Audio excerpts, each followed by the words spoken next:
প্ৰভু ৰামৰ নাম উচ্চাৰণ কৰিছে। সেয়া নিশ্চয় প্ৰভু ৰাম।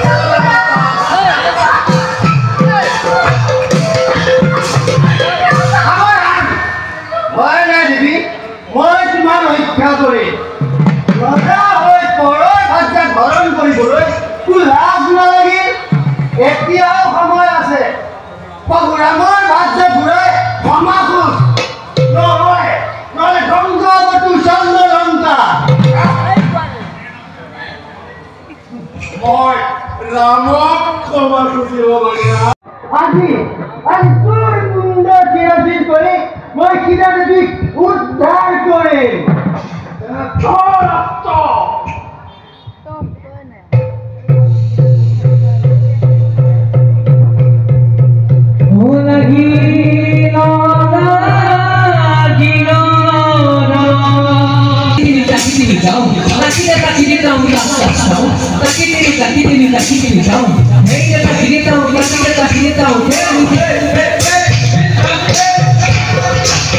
Hola.